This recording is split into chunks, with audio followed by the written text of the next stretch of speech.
Hello दोस्तों, agriculture coaching Bareilly के official YouTube channel पर आप सब लोगों का स्वागत है। आशा करते हैं आप सब लोग अच्छे और सही होंगे। आज नई वीडियो लेकर आए हैं प्लांट पैथोलॉजी की। जो आज की वीडियो हम शुरू करते हैं।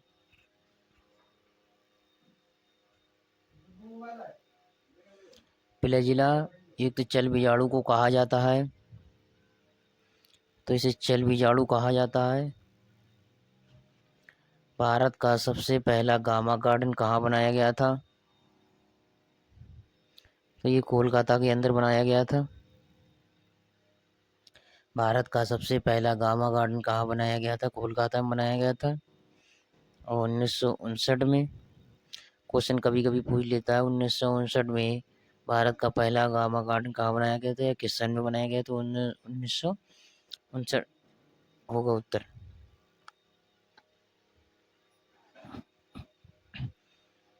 बेसिडियो बीजाणु लगे रहते हैं,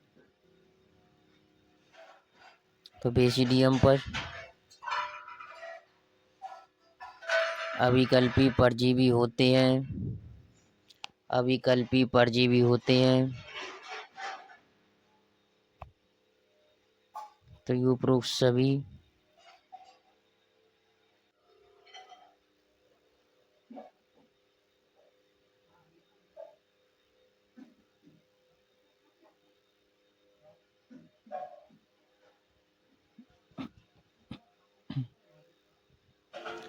भारत का सबसे पहला गामा गार्डन कहाँ बनाया गया था?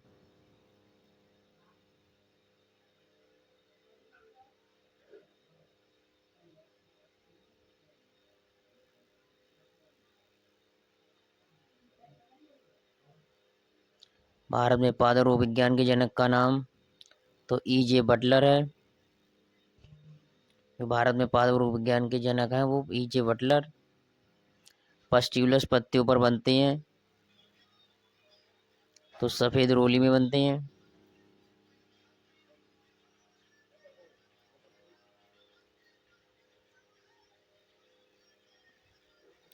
सर्वप्रथम खोजी गई प्रतिजैविक कौन सी थी? तो ये पेनिसिलिन थी। 1928 में अलेक्जेंडर फ्लेमिंग ने विश्व की पहली प्रतिजैविकी दवा पेनिसिलिन की खोज की थी।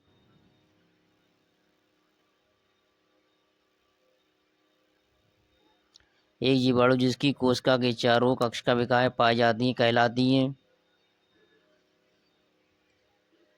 तो ये कहलाती है पेरिट्राइकस।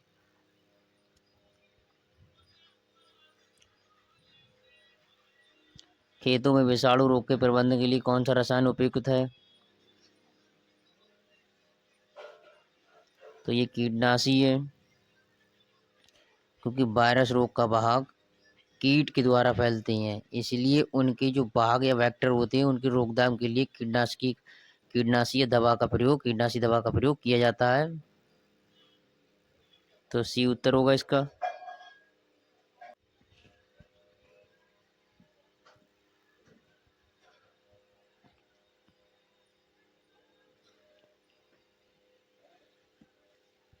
क्लबन का सिद्धांत किसने दिया था? तो ये दिया था लुई पास्चर ने। बी उत्तर। किडवन या फर्मेंटेशन का सिद्धांत किसने दिया था? तो लुई पास्चर ने दिया था।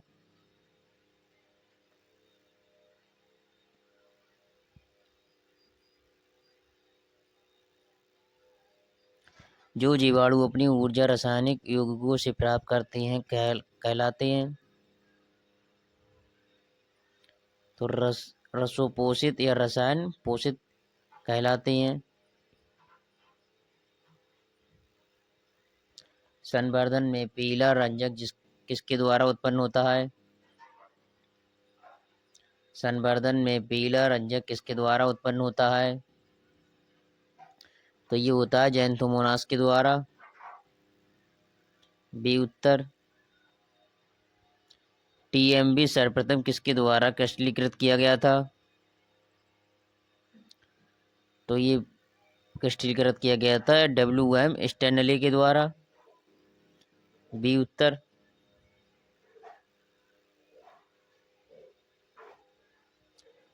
मृदा जनित रोगों के लिए जैविक खेती में बीजोपचार के लिए निम्न में से कौन सा उपयोग में लाते हैं?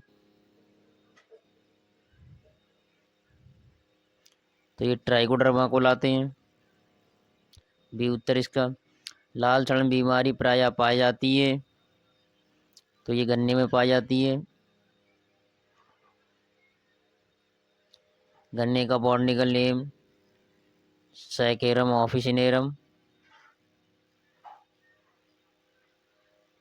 Saccharum officinarum. मक्का का जियामेज।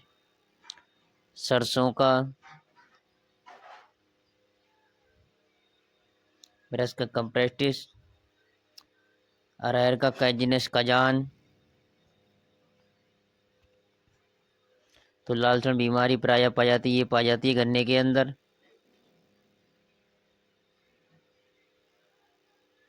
सफेद गेरुई प्रभावित करती है,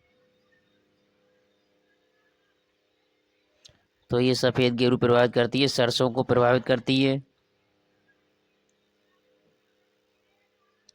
गेहूं का छितरा कंड रोग है या लूज है, तो ये बीज जनित होता है। गेहूं का छितरा कंड जो होता है वो बीज जनित होता है, बीजों के माध्यम से फैलता है। नींबू का सिट्रस कैंकर रोग किसके द्वारा होता है? तो ये बैक्टीरिया के द्वारा होता है। नींबू का सिट्रस कैंकर रोग किसके द्वारा होता है? तो ये बैक्टीरिया के द्वारा होता है।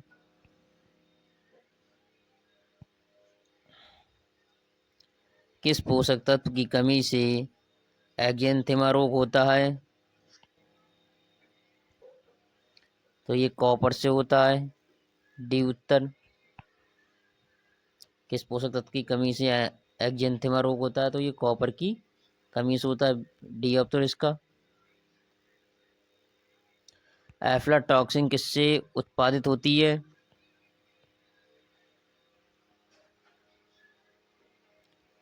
तो ये एस्परजिलस फ्लेक्स के माध्यम से उत्पादित होती है। भंडारण में ज़्यादा नमी रहने से मूंगफली के दानों में एस्परजिलस फ्लेवस नामक फफूंद से एफ्लाटॉक्सिन नामक विषैला पदार्थ निकलता है।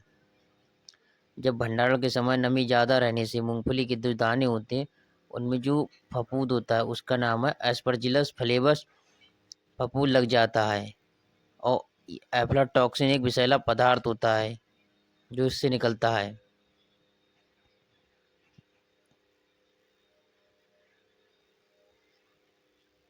निम्न में कौन सा एक यूकैरियोटिक जीव नहीं है? तो ये जीवाणु है, ये यूकैरियोटिक जीव नहीं है।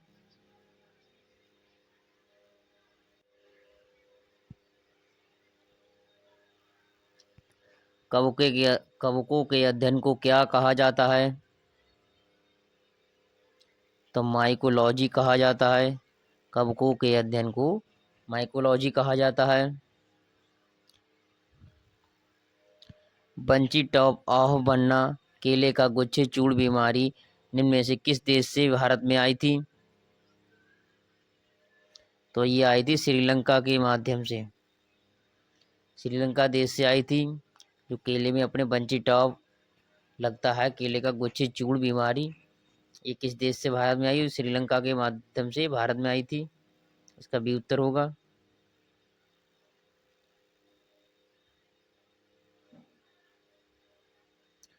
फलों में भूरापन किस तत्व की कमी से होता है? तो ये बोरेन की कमी से होता है। बी उत्तर। फलों में जो भूरापन या ब्राउन किस तत्व की कमी से होती है? तो ये होती है बोरेन की कमी से। कुकुम्बर मोजेक वायरस रोग का वाहक कीट है। कुकुम्बर मोजेक वायरस रोग का वाहक कीट है, तो ये आइफिड है। जो कुकुम्बर मोजेक वायरस रोग का वाहक कीट है तो ये आइफिड के माध्यम से फैलता है। निम्न में से फफूंदनाशी का उदाहरण है? तो केराथेन। तो फफूंदनाशी का जो उदाहरण है वो केराथेन है।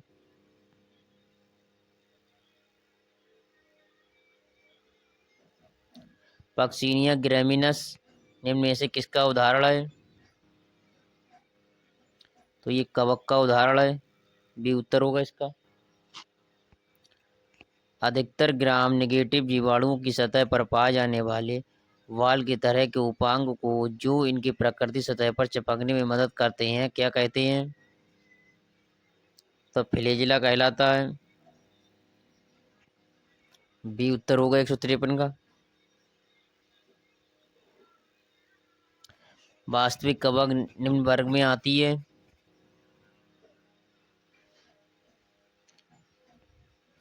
तो यूकैरियोटा वर्ग में आती है, बी उत्तर। सन 1665 में स्वतः जनन के सिद्धांत को निम्न में बतलाया, तो फ्रांसिस्को राडी ने बतलाया था, सी उत्तर होगा।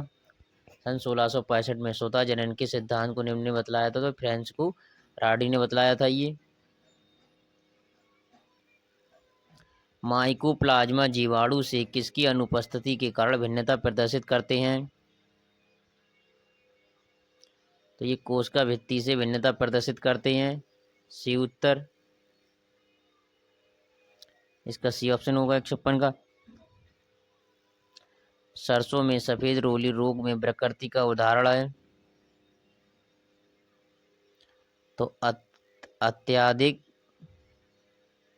अत्याधिक कोश का दीर्घीकरण, अत्याधिक कोश का विभाजन,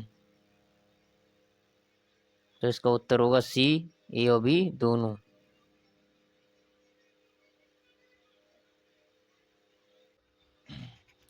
आलू के पचेती अंगमारी रोग का कारक कवक का गण कौन सा है?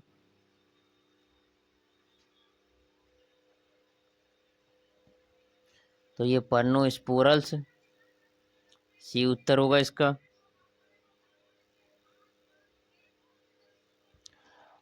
आलू की पत्ती मोड़क विषाणु निम्न में से किस नाम से भी जाना जाता है? तो ये जाना जाता है आदिदारू फलोयम ऊतकच्छ विषाणु, इसका ये ऑप्शन होगा। निम्न में से कौन सा खाने योग्य मशरूम चावल की भूसी पर फलादित होता है? तो ये होता है एगेरिकस की जातियां, ए ऑप्शन। जो मशरूम होता है चावल की भूसी पर फलादित होता है, तो एगेरिकस की जातियां होती हैं। विषाणु होते हैं, तो अविकल्पी परजीवी होते विषाणु, सी उत्तर। निम्न में से किसका संवर्धन कृत्रिम पोषण माध्यम में नहीं होता है? तो तंबाकू का पीलापन, मोजेक विषाणु, डी उत्तर इसका। निम्न में से किसका संवर्धन कृत्रिम पोषक माध्यम में नहीं होता? तंबाकू का पीला मोजेक विषाणु के माध्यम से कृत्रिम संवर्धन पीला मोजेक विषाणु का नहीं होता है। एंथ्रेक्स जीवाणु का सर्वप्रथम विस्तृत अध्ययन किसने किया था? तो ये रॉबर्ट कोच ने किया था, ये उत्तर होगा इसका। विभिन्न पादप या पशुओं या अन्य सूक्ष्म जीवियों में रोग पैदा करने की क्षमता को कहते हैं? तो रोग जनता कहते हैं, बी उत्तर होगा इसका। यदि गेहूं के खेतों में राइजोबियम जीवाणु का निवेशन किया जाता तो मृदा प्रचर हो जाएगी, तो ऑप्शन होगा उपरोक्त में से कोई नहीं, इसका डी उत्तर होगा।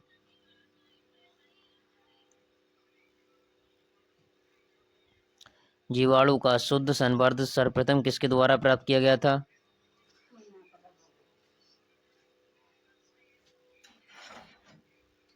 रॉबर्ट कोच के माध्यम से। जीवाणु का शुद्ध संवर्धन सर्वप्रथम किसके द्वारा प्राप्त किया गया था? रॉबर्ट कोच के द्वारा किया गया था। बायोरोइड शब्द किसने प्रतिपादित किया था? तो डायनर व उनके सहयोगियों ने प्रतिपादित किया था। सी उत्तर होगा इसका 167 का। बायोरोइड शब्द किसने प्रतिपादित किया? तो डायनर व उनके सहयोगियों ने प्रतिपादित किया था।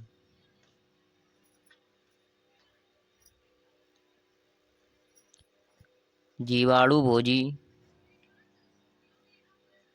जीवाणु भोजी है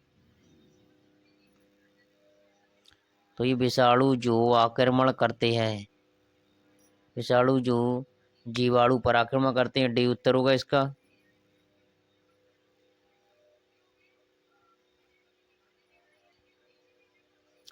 माइकोप्लाज्मा या फाइटोप्लाज्मा की कोशिकाएं सूक्ष्मग्राही होती हैं तो ये टेट्रासाइक्लिन, सी उत्तर होगा। माइकोप्लाज्मा या फाइटोप्लाज्मा की कोशिकाएं सूक्ष्मग्राही होती हैं तो टेट्रासाइक्लिन, सी उत्तर होगा इसका।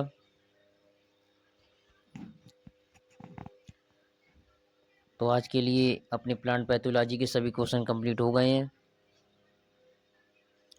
आगे के अपने नए विषय पर चर्चा करेंगे अगली वीडियो में। तो वीडियो कैसी लगी हो? वीडियो अच्छी लगी तो वीडियो को लाइक करें, चैनल को सब्सक्राइब करें और अपने दोस्तों को शेयर करना ना भूलें, जिससे उनको भी उसका लाभ मिल सके। तो आने वाली वीडियो के लिए बेल आइकन को दबाना ना भूलें। धन्यवाद।